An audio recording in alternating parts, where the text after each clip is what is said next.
Hello दोस्तों, स्वागत है आपका आपके इस चैनल पर। आज फिर हम आपके समक्ष पेश हुए हैं। आज इस वीडियो में हमसे देखेंगे फिर वही घाट को हम दो तरीके से बांटे थे, एक पश्चिमी घाट में और एक पूर्वी घाट में।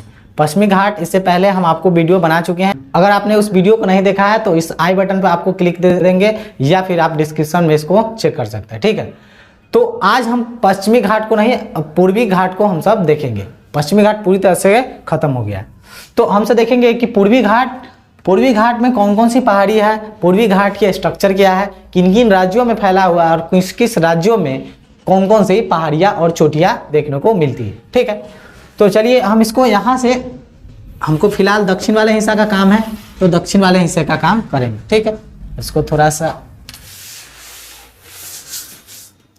यहाँ से करते हैं। ठीक है, तो हमको इसमें मुख्यतः 3 राज्यों का जिक्र देखने को मिलेंगे। कौन कौन से? उड़ीसा को देखने को, आंध्र प्रदेश और तमिलनाडु को देखने को मिलेगा। ठीक है, और एक चीज हम आपको बता दें, जैसे पश्चिमी घाट है तो पश्चिमी घाट जो है ना वो कटा फटा नहीं दिखता है। यहाँ पर हमने आपको 4 दर्रे दिखाए थे, है ना। थाल घाट था, भोर घाट था, है ना, पाल घाट और सेनकोटरा था। तो वही गैप के थ्रू आप इधर से ये पार आ सकते हैं। ठीक है, लेकिन ये घाट है ना बहुत कटा फटा दिखता है। यहाँ पर कहीं कहीं पर मतलब कटा फटा। पूर्वी घाट और पश्चिमी घाट में देखा जाए कि सबसे कटा फटा कौन सा घाट मिलेगा तो आपका पूर्वी घाट मिलेगा। क्यों मिलता है ये भी वजह हम आपको बताएंगे। देखिए, पश्चिमी घाट ज्यादातर दक्षिण की जो नदियां है वो पश्चिमी घाट से निकलती है, और पश्चिमी घाट से निकलने की वजह से इधर के घाटों को क्या करती है, इधर ढलान होने की वजह से इधर निकलती है, और नदियां इधर के घाटों को क्या करती है, बढ़िया से काट कूट देती है। और काटने के बाद ये अपना पानी जल विसर्जित करती है बंगाल की खाड़ी में। इस वजह से आपका जो ये पूर्वी घाट है ना वो दिखेगा कटा फटा देखने को मिलता है, लेकिन ये कहीं कटा फटा देखने को नहीं मिलता है। ठीक है, तो चलिए अब कुछ राज्यों हैं, जैसे आपका उड़ीसा हो गया, इसको आप जानते हैं उड़ीसा।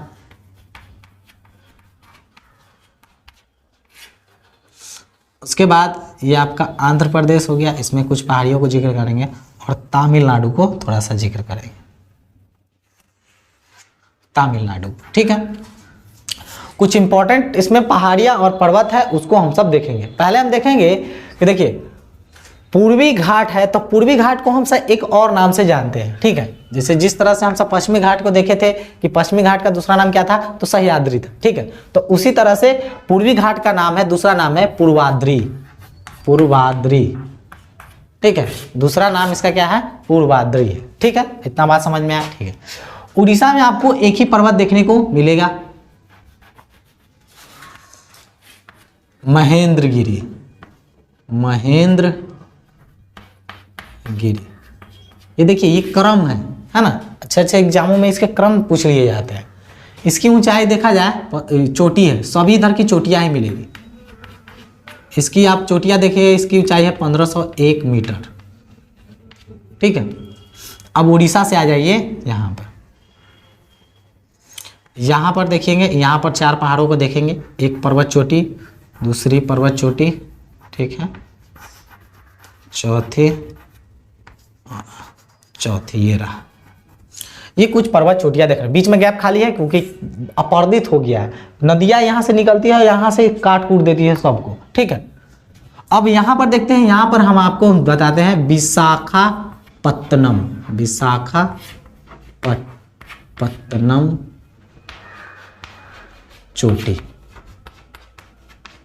इसकी ऊंचाई कितनी है ये इंपॉर्टेंट है, 1680 मीटर।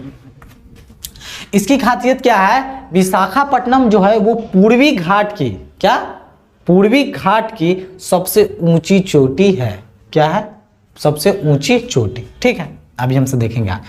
फिर उसके बाद इसकी बात करे जाए तो यह है नल्ला मलाई। नल्ला मलाई सबको याद करवा देंगे, लोड लेने की जरूरत नहीं है। चोटी, इसकी ऊंचाई सब इंपॉर्टेंट नहीं है।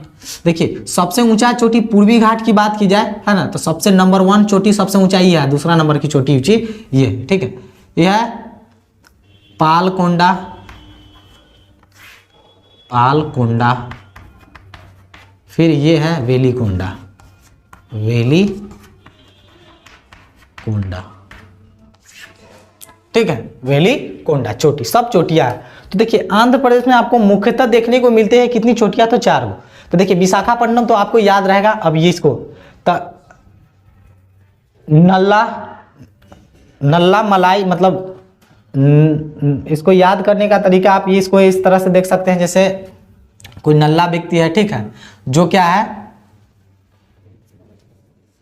पान, ठीक है, पान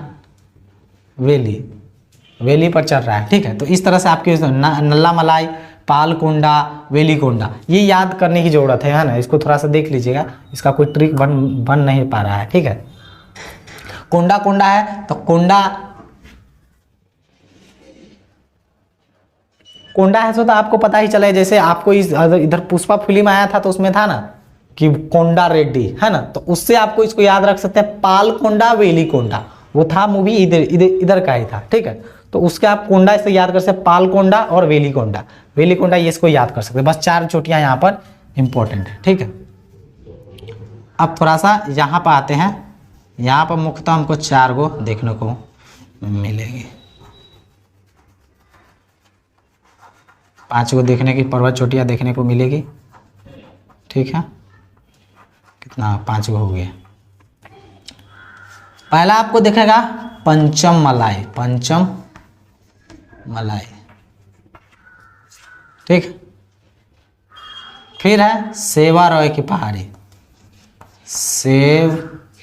सेवारोय चोटी, सब चोटियां हैं, ठीक है। पर्वत चोटी, ये भी चोटी है। देखिए इसी सेवारोय की पहाड़ी पर ये क्वेश्चन पूछे जाते हैं। यारकॉड एक रेलवे स्टेशन है, यारकॉड स्टेशन, ठीक है। यारकॉड, ठीक है, यारकॉड इस तरह से एक रेलवे स्टेशन है जो कहाँ, सेवारोय की पहाड़ी पर स्थित है। ये क्वेश्चन कई बार क्वेश्चन एग्जामों में पूछे गए हैं कि यारकॉड स्टेशन जो है वो किस पहाड़ियों पर स्थित है, किस पहाड़ी पर, तो सेवारोय की पहाड़ी पर स्थित है, ठीक है। उसके बाद अगला, इसके बाद है सेवारोय की पहाड़ी के बाद है आपका जावेदी की पहाड़ी, जावेदी चोटी, ठीक है। उसके बाद नेक्स्ट है इसका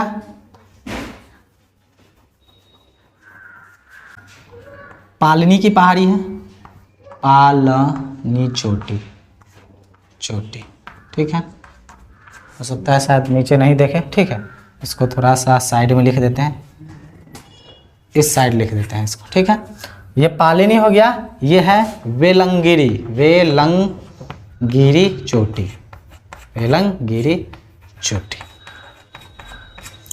ठीक है। इसका बात आपको ध्यान में रहना चाहिए। देखिए सबसे उड़ीसा में कौन है, महेंद्रगिरी, जिसकी ऊंचाई कितनी है 1501 मीटर, ठीक है। तो ये क्या है, पूर्वी घाट की दूसरी सबसे ऊंची चोटी है। सबसे ऊंची चोटी कौन है, विशाखापट्टनम। आंध्र प्रदेश में हम देख रहे हैं 1 2 3 4 गो है। पहले विशाखापट्टनम, नल्ला मलाई, पालकोंडा और वेलीकोंडा, ठीक है। उसके बाद आप तमिलनाडु में आते हैं तो 1 2 3 4 5 को देखने को मिलता है। पंचम मलाई, सेवारोय की पहाड़ी, जिस पर यारकॉड एगो स्टेशन है। यारकॉड स्टेशन कहाँ है, तो सेवारोय की पहाड़ी पर स्थित एक स्टेशन है, ठीक है। फिर है जावेदी की पहाड़ी, फिर पालनी की पहाड़ी। तो 5 तरह से सेवा करेंगे, कहाँ, जावाडी में, ठीक है। उसके बाद पालनी में बैठा के लंगड़ा कर देंगे, गिरा देंगे, तो वेलिंगिरी, ठीक है। इस तरह से तो 5 तरह से सेवा करेंगे। पंचम मलाई सेवा करेंगे, इतना बस सेवारोय। उसके बाद जावाडी, ठीक है, जावेदी, इस तरह से याद कर सकते हैं। उसके बाद पालनी में बैठा के क्या करेंगे, गिरा देंगे, गिरी, वेलंगिरी। इस तरह से आप इसको याद कर सकते हैं, ठीक है। अब इसमें इंपॉर्टेंट क्या है, देखिए पूर्वी घाट में ज्यादातर इंपॉर्टेंट क्वेश्चन जो बनते हैं इसी क्वेश्चन से बनते हैं। ज्यादातर इंपॉर्टेंट ये सबसे ऊंची पूर्वी घाट की सबसे ऊंची चोटी कौन है, ठीक है, आपको दिखाई देगी। उसके बाद ये क्रम सजाने के लिए भी आते हैं क्वेश्चन। अब दूसरी सबसे इंपॉर्टेंट क्वेश्चन क्या है, जैसे हम सब इससे पहले वाले वीडियो हमसे देखे थे, पश्चिमी घाट को देखे थे। यहाँ पर एक पहाड़ी को देखे था जिसका नाम था नीलगिरी की पहाड़ी। क्या नाम था, नीलगिरी की पहाड़ी क्या काम करती है, पूर्वी घाट और पश्चिमी घाट को मिलाने का काम कहाँ करती है, तो नीलगिरी की पहाड़ी। इसकी चोटी भी हमसे देखे थे, इसकी सबसे ऊंची चोटी क्या थी? डोडा बेटा।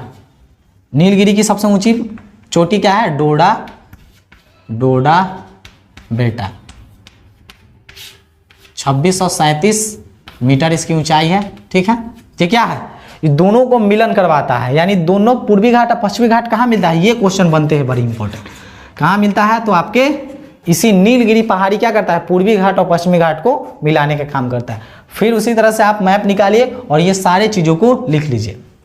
ठीक है, यारकॉड किस पहाड़ी चोटी पर स्थित है? रेलवे स्टेशन है तो सेवारोय की पहाड़ी। ये क्वेश्चन बनते हैं, ये बन गए। दोनों को मिलाने का पूर्वी घाट पश्चिमी घाट मिलते कहाँ हैं? तो आपके नीलगिरी पहाड़ी से मिलते हैं। पूर्वी घाट का एक दूसरा नाम क्या है? पूर्वाद्री है। ठीक है, अब इसमें कोई भी इंपॉर्टेंट क्वेश्चन बनते हैं नहीं। कितने राज्यों में विस्तृत है? तो देख रहे हैं तमिलनाडु, आंध्र प्रदेश और उसके बाद उड़ीसा में ही विस्तृत है। ठीक है, तो आई होप कि आपको ये पूर्वी घाट, आपको एक एक छोटे छोटे पहाड़ियों को आप देख लिया होगा और समझ में भी आया होगा। तो अगर आप हमसे ऑफलाइन पढ़ना चाहते हैं तो आप आ सकते हैं मुजफ्फरपुर केरमा लालू चौक पर, आप विजिट कर सकते हैं। यहाँ पर मेरा एक ऑफलाइन कोचिंग चलता है जिसका नाम है कैरियर सक्सेस इंस्टीट्यूट। ठीक है, तो आज के लिए अब इतना ही। अब फिर मिलेंगे किसी नेक्स्ट वीडियो में किसी नए टॉपिक के साथ। तब तक के लिए जय हिंद।